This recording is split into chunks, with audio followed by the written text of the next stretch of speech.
بس اب جو ظاہر ہے آئی نو کہ ایک انٹلیکچوئل سائڈ ہے ہمارے سارے مسائل کے، اور اس میں پھر آپ کہتے ہیں کہ آئین پہ منون عمل ہونا چاہیے، وہ پاکستان میں کبھی ہوا نہیں، ٹرانسپیرنٹ الیکشنز ہیں، اس کی طرف بھی ابھی کوئی پیش رفت نہیں ہے، لیکن پاکستان تحریک انصاف کے پاس ایک اپرچونٹی تو تھی کہ وہ کوئی پریشر بلڈ کرتے اور کسی طرح کا کوئی ریفارمز کی طرف کو بات کو لے کے جاتے. لیکن اب جو باہر لیڈرشپ ہے وہ لوگ جو پی ٹی آئی سے تھوڑا سا فاصلے پہ ہیں، وہ سمجھتے ہیں کہ یہ بالکل نااہل ہیں. تو یہ جو ناکامی ہے 5 اگست کے احتجاج کی، یا اس طرح کی جو تحریکیں انہوں نے بار بار چلانے کی، پہلے تو آپ کو لگتا ہے کہ یہ ناکام تحریکیں ہیں، ناکامی کی وجہ اصل میں کیا ہے؟ ناکامی جس تحریک کا مقصد نہ ہو ناکامی ہوتی ہے، پہلے دن سے ناکام ہوتی ہے. میں نے پہلے کہا تھا، اسے بہت دفعہ پوچھا گیا، میں نے کہا دیکھیں جس کا مقصد نہیں ہے، جس تحریک کا ایک نکاتی مقصد جو کچھ لوگ بیان کرتے ہیں خان صاحب کو رہا کریں، یہ مقصد کبھی کسی تحریک کا نہیں ہوتا. انہیں حقیقی آزادی لگتی کہ خان صاحب اگر باہر ہوں گے تو پھر ہم حقیقی آزادی کی طرف بڑھ جائیں گے.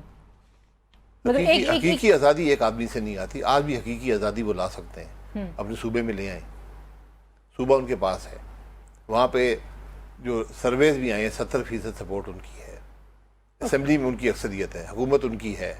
کیا وہ ایک اچھی حکومت ہے؟ کیا وہ حکومت صوبے کے کام کر رہی ہے؟ کیا وہ گورننس پرووائڈ کر رہی ہے؟ یہ 13واں سال ان کا شروع ہے. کیا یہ پھر کیوں لوگ سپورٹ کریں گے؟ اب وہ یہ بھی کہہ رہے ہیں کہ جو لوگ ان کے نااہل ہوئے ہیں وہ وہاں پہ بائی الیکشنز میں پی ٹی آئی نہیں جائے گی. آپ کو لگتا ہے کہ سیاسی طور پر یہ سیاسی اسٹریٹجی ہوتی ہے؟ دیکھیں ان چیزوں کوئی فرق نہیں پڑتا. ہم نے بہت سے لوگوں کو نااہل ہوتے دیکھا ہے، سینکڑوں کی تعداد میں نااہل ہوئے، ان کے الیکشن بھی جیت لیے گئے. پھر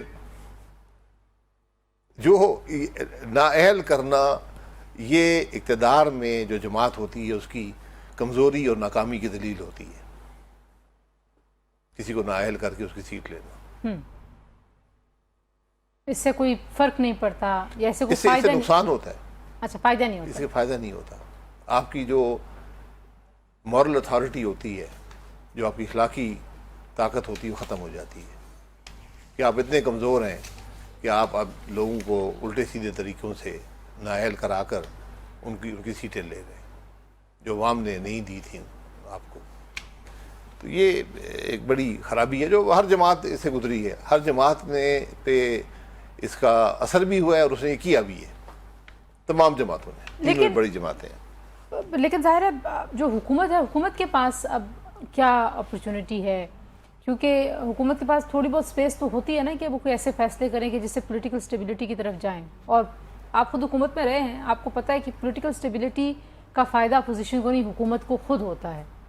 لیکن ایک تاثر ملتا ہے، ایک تاثر ہے، کچھ مبصرین بھی کہتے ہیں اور کچھ حکومتی لوگ بھی کہتے ہیں وداؤٹ نیمنگ دیم، کہ پی ٹی آئی ارریلیونٹ ہو جائے گی اس طرح کی طریقیں چلا کے، ہمیں ان سے کوئی خطرہ نہیں ہے.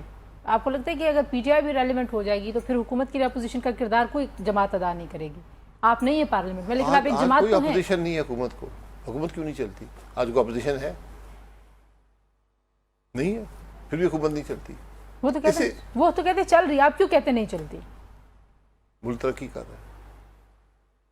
ایک پیمانہ ہے. جس ملک کے 45% لوگ سطح غربت سے نیچے ہوں، جن کا حل صرف ایک چیز میں، ملک کی معاشی ترقی میں، اور کوئی راستہ نہیں ہے، آپ وہ چیز بھی نہیں کر رہے، آپ کیا کر رہے ہیں؟ یہ حکومت 22 میں آئی تھی، 16 مہینے وہاں پر لگائے، 16 مہینے یہاں پر ہو گئے، 32 مہینے ہو گئے، آج تک کوئی ڈائریکشن نہیں ہے. ڈائریکشن نہیں ہے، ڈائریکشن کوئی نہیں ہے.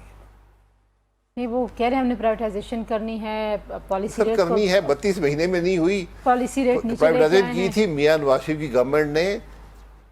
پاکستان میں کوئی پرائیویٹائزیشن کبھی نہیں ہوئی تھی. دنیا میں کوئی فائنینشیل انسٹیٹیوشن نہیں بکا تھا. 4 مہینے سٹارٹ سے فنش تک ایم سی بی بکا تھا. جی، آج بھی نیب اس کی تفتیش کر رہی ہے. یہ ہماری حالت ہے. تو آپ سوچ رہے ہیں، کرنے کا سوچ رہے ہیں، ٹھیک ہے، سوچتے رہے. کیا مطلب ظاہر ہے آپ نے ابھی آئی ایم ایف کا پروگرام لیا ہے، آپ کو جان چھڑانی ہے، یا آپ 25ویں دفعہ بھی 24ویں دفعہ بھی جائیں گے؟ جی، آپ جائیں گے. آپ کا کوئی راستہ نہیں ہے، کیونکہ آپ کے اندر کوئی صلاحیت نہیں ہے، آپ کے اندر کوئی ڈسپلن ڈالنے کی طریقہ نہیں ہے. ملک کے نظام میں آپ ریفارم نہیں کر رہے. آپ کی کوئی پالیسیز نہیں ہیں، آپ کے کوئی فیصلے نہیں ہیں، کیسے آپ ملک کو نکالیں گے IMF کے پروگرام سے؟